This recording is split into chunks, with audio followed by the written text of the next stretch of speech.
अस्सलाम वालेकुम नाज़रीन, मैं मियां सनी और आप देख रहे हैं सनी न्यूज़। आपको अपने डिजिटल प्लेटफॉर्म में खुशामदीद करूँगा। उम्मीद है सब खैरियत से होंगे। नाज़रीन, आईनी तरमीम हुकूमत के लिए दर्द सर बन गई। मौलाना ने एक बार फिर झटका दे दिया। सब फाइनल होने के बाद क्या हुआ, इस पर बात करेंगे। साथ ही जिक्र होगा कुछ अज़मा बुखारी की धमकियों का, जिसके बाद कुछ सहाफ़ियों को टारगेट किया जाने लगा।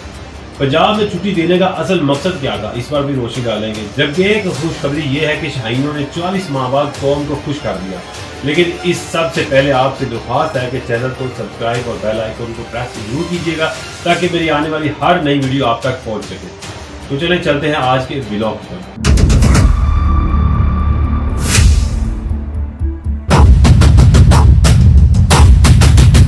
नाज़रीन, आईनी तरमीम का ऊँट किसी करवट नहीं बैठ रहा। मौलाना एक बार फिर यू टर्न ले गए। वज़ीर-ए-आज़म और बिलावल भुट्टो ने रात गए फजल रहमान से मुलाकात भी की थी, जो नतीजा खेज ना निकली। वज़ीर-ए-आज़म से मुलाकात में मौलाना फजल रहमान ने एक खास मशवरा दिया। गिले शिकवे क्या थे जो अब अंदरूनी कहानियों की सूरत में सामने आ गए। मुलाकात में मौलाना फजल रहमान ने तहफ़्फ़ुज़ात का इजहार करते हुए कहा कि हमारे अरकान को हरासा किया जा रहा है। एक तरफ बातचीत और दूसरी तरफ हुकूमत ज़बरदस्ती कर रही है। वज़ीर-ए-आज़म शहबाज शरीफ की तरफ से मौलाना के तहफ़्फ़ुज़ात दूर करने की यकीन दहानी कराई गई। मुलाकात में मौलाना फजल रहमान से मुजव्वज़ा आईनी तरमीम पर तबादला ख्याल किया गया। पीपी और जेईवाई के मुसद्दे पर तबादला ख्याल हुआ। पीटीआई से मुशावरत पर भी बातचीत की गई और हुकूमती वफ़द ने हमायती अरकान से मुतल्लिक़ तफसीलात से भी आगाह कर दिया। मौलाना फजल रहमान ने आईनी तरमीम में शामिल कई निकात से अदम इत्तफाक का भी जिक्र किया, जिस पर वज़ीर-ए-आज़म की आईनी तरमीम की हमायत के लिए मौलाना फजल रहमान को मनाने की कोशिश की गई। मौलाना फजल रहमान ने हुकूमती वफ़द को फौरी तौर पर यकीन दहानी कराने से गुरेज करते हुए कहा, पार्टी से मज़ीद मुशावरत के बाद फैसले से आगाह करेंगे और मशवरा दिया कि हुकूमत आईनी तरमीम में जल्दबाजी ना करे।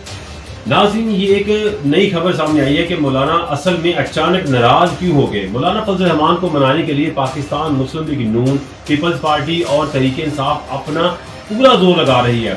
मौलाना ने पहले बिलावल भुट्टो से मुलाकात की, फिर जाती अमरा पहुंचे। एक बार फिर पीटीआई के वफद से मुलाकात भी हुई, लेकिन वज़ीर-ए-आज़म और बिलावल भुट्टो मौलाना फजल रहमान को कायल ना कर सके। अब ये सब हुआ क्या है, तो चले आज पर भी रोशनी डालते हैं। दावा तो ये किया जा रहा है कि हुकूमत आईनी तरमीम पास करा लेगी, क्योंकि तहरीक इंसाफ की 11 एमएनए हुकूमत के कंट्रोल में है। हुकूमत इनमें से 4 या 5 को इस्तेमाल करेगी, बाकियों को किसी और मकसद के लिए रख लेगी। हो सकता है कि इनकी भी ज़रूरत पेश ना आए, क्योंकि मखसूस नशिस्तों की गेम भी ऑन है। अख्तर मेंगल की जमात और मौलाना की जमात साथ देगी। अख्तर मेंगल के लोग अंडरस्टैंडिंग के तहत जाएंगे, लेकिन ये नंबर कैसे पूरे किए जाएंगे, वो भी एक सवाल है। अफवाहें तो ये भी है कि हुकूमत ने जोड़ तोड़ के साथ साथ डराना धमकाना भी शुरू कर रखा है और कई अरकान को या उनके अहल खाना को यरगमाल बना लिया गया है। अब इस पर कितनी हकीकत है, इस पे तो कुछ कहना कबल अज़ वक्त है, लेकिन मौलाना ने भी इसका शिकवा किया है और साफ साफ वार्निंग दी कि अगर ये सिलसिला बंद ना हुआ तो फिर वो भी मुंह तोड़ जवाब देंगे। तो चले देखते हैं कि इस पर नतीजा क्या निकलता है, लेकिन जो भी होगा इन 24 या 48 घंटे के अंदर अंदर होगा। नाज़रीन, अब कुछ जिक्र करते हैं पंजाब कॉलेज वाक़े की आड़ में क्या हो रहा है। क्या सहाफ़ियों को टारगेट किया जा रहा है? कौन कौन है जो जर्नल्स की नौकरी से फारिग हो गए हैं? खबरें सामने आने लगी हैं। पंजाब हुकूमत ने रात गए नोटिफिकेशन के जरिए छुट्टी का ऐलान किया। निजी और सरकारी तलीमी इदारे बंद कर दिए गए। एक तरफ तो खैर ये पंजाब कॉलेज वाक़े पर होने वाली एहतजाज के बाद का ये फैसला किया गया, लेकिन हुकूमत के ज़राए ने कहा है कि छुट्टी का मकसद पंजाब कॉलेज में होने वाले एहतजाज को रोकना भी है। और ये भी खदशा था कि मुजाहिरीन की आड़ में तुलबा को तहरीक इंसाफ इस्तेमाल ना कर सकती हो। कुछ ज़राए ने बांग्लादेश की मिसाल भी दी है। इस वजह से हुकूमत ने एहतियाती तदबीर इख्तियार की है। नाज़रीन, इन सब पर एक और गेम भी डाली गई है। वो ये है कि पंजाब कॉलेज वाक़े पर मुख्तलिफ सहाफ़ियों और यूट्यूबर्स के खिलाफ मुकदमात दर्ज कर लिए गए हैं।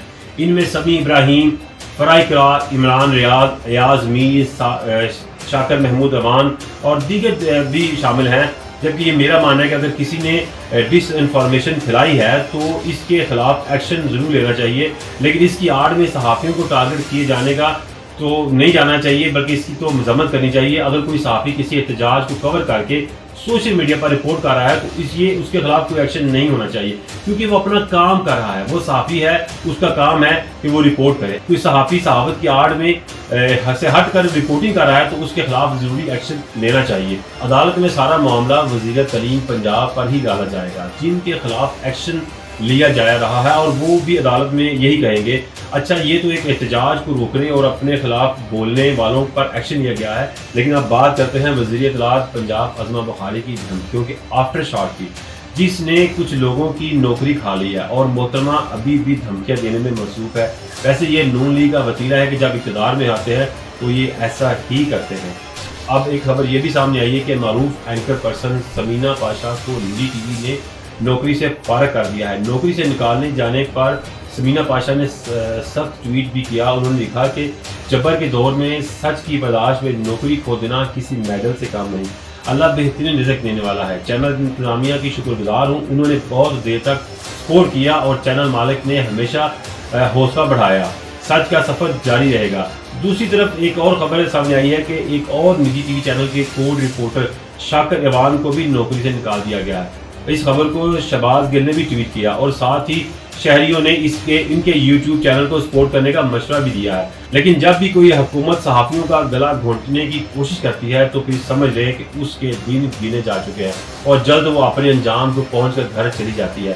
یہ جو کچھ عظمہ بخاری کر رہی ہے یہ حکومت کے گلے پڑ جائے گا اور ان کی ایسی دھمکیوں اور گنڈا گردی الٹا ان کو ہی لے ڈوبے گی.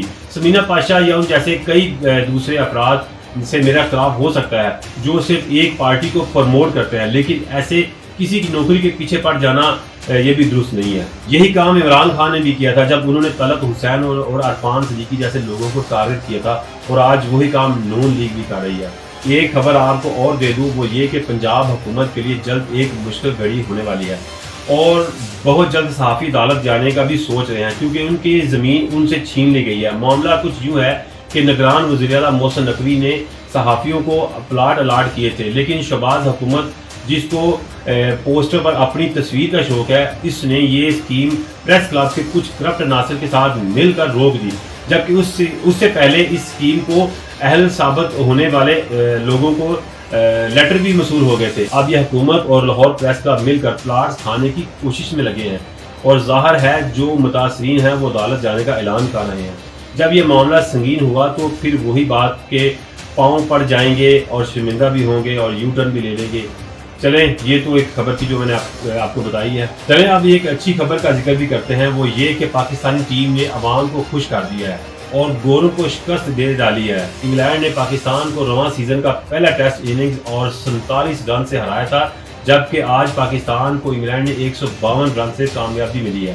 اس طرح 3 ٹیسٹ کی سیریز 1-1 سے برابر ہو گئی ہے. میچ میں پاکستانی بولرز نے تاریخ رقم کر دیا ہے، لیکن سب نے نہیں، صرف 2 بولرز نے جو انگلش ٹیم پر کافی بھاری ثابت ہوئے ہیں.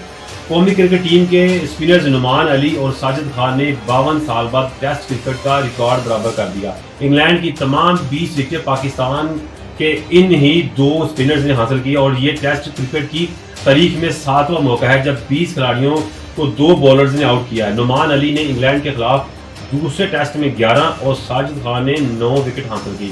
پاکستان کے اسپنرز نے صرف تیسری مرتبہ ایک میچ کی تمام 20 وکٹیں لی تھی. اس سے قبل 1987 میں انگلینڈ کے خلاف توثیق احمد، عبدالقادر اور اقبال قاسم نے بھی تمام 20 کھلاڑیوں کو آؤٹ کیا تھا. ٹیم نے تو اچھا کام کر کے دکھایا، لیکن شاہین شاہ افریدی اور بابر اعظم پر سوال اٹھنے لگے ہیں. دونوں سپر سٹار ہیں، لیکن سب کو یہ معلوم ہے کہ ان کی سیاست کی وجہ سے ٹیم میں وہ بات نہیں رہی. اس میچ میں دونوں باہر ہو گئے ہیں تو دیکھیں نتیجہ بھی مثبت آ رہا ہے. ہم کہتے ہیں کہ ان جیسے کھلاڑیوں کو باہر کر دیں جو صرف اپنی ذات کے لیے کھیلتے ہیں، نہ کہ ملک کے لیے کھیلتے ہیں. امید ہے آپ کو آج کا ولاگ پسند آیا ہوگا. اس کو شیئر اور لائک ضرور کیجیے گا. جیسے ہی کوئی نئی اب ڈیولپمنٹ ہوگی میں آپ کے ساتھ ضرور شیئر کروں گا. تب تک کے لیے اجازت دیجیے. اللہ حافظ. پاکستان زندہ باد.